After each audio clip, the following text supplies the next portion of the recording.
হাজোত লোকসভাৰ উপসভাপতি তথা সাংসদ গৌৰৱ গগৈৰ জন্মদিন উদযাপন। গৌৰৱ গগৈ ফেন্স ক্লাবৰ উদ্যোগত উদযাপন কৰা হয় জন্মদিন। কেক কাটি জন্মদিন উদযাপন কৰা হয়। কংগ্ৰেছৰ বহু দলীয় কৰ্মীয়ে অংশগ্ৰহণ কৰে এই কাৰ্যসূচীত।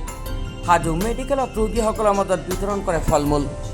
হাজোৰ বিভিন্ন ঠাইত ৰোপণ কৰে গছপুলি। সাংসদ গৌৰৱ গগৈ দলীয় কৰ্মীসকলে জন্মদিনৰ শুভেচ্ছা জ্ঞাপন কৰে। আমাৰ স্বৰ্গীয় তৰুণ গগৈ ছাৰৰ সুপুত্ৰ গৌৰৱ গগৈ MP তেখেতৰ আজি জন্মদিন। এই জন্মদিনটো পালিবৰ কাৰণে আজি আমি কামৰূপ গোটেই অসমৰ গৌৰৱ গগৈ ফেন্স ক্লাবৰ তৰফৰ পৰা বিভিন্ন জেগাত ইতিমধ্যে এই অনুষ্ঠানটো পতা হৈছে। তেওঁৰ বাৰ্থডে ভালদৰে পতা হৈছে। সেই উপলক্ষে আমি আজি কামৰূপ জিলা গৌৰৱ গগৈ ফেন্স ক্লাবৰ তৰফৰ পৰা আজি হাজো আমাৰ বিশ্বনাথ মেডিকেল কমিউনিটি হল আছে, তাতে আমি যিবিলাক পেচেণ্ট আছে তেওঁলোকৰ মাজত আমি কিছু লঘু আহাৰ, কিছু ফল মূল বিতৰণ কৰিছোঁ।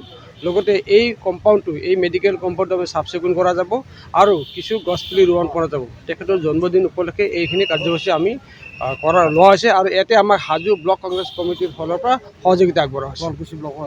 সহযোগী ব্লকৰ 2 এজন আছে, যদিও অফিচিয়েলি আমাৰ হাজো ব্লক মেইনলি আছে। গৌৰৱ গগৈ শক্তিশালী নেতা আছে আৰু চিৰদিন শক্তিশালী নেতা হৈ থাকিব।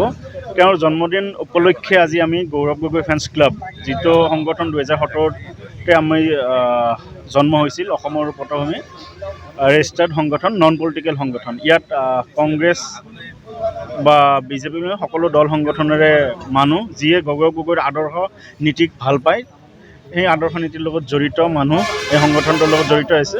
আমাৰ প্ৰিয় নেতা গৌৰৱ গগৈ ডাঙৰীয়াৰ আজি জন্মদিন উপলক্ষে আমি হাজোত বিষ্ণুৰাম মেধি স্বাস্থ্য কেন্দ্ৰত যিবিলাক পেচেণ্ট চিকিৎসাধীন হৈ আছিলে তেওঁলোকক আমি ফল মূল বিতৰণ কৰিছোঁ আৰু এতিয়া আমি চাফ চিকুণ চৌহদ কৰিম, তাৰপিছত গছ পুলি ৰোপণ কৰিম। ইয়াকে লৈ আপোনালোকে আগুৱাই নিব? নিশ্চয় আগুৱাই নিম আমি। তেওঁক যিহেতুকে এজন ভাৰতবৰ্ষৰ বলিষ্ঠ কণ্ঠ নেতা হিচাপে আমি তেওঁক আগুৱাই লৈ যাব লাগে। সেইকাৰণে হাজোৰ পৰা প্ৰাঞ্জল কলিতাৰ ৰিপৰ্ট, DA365।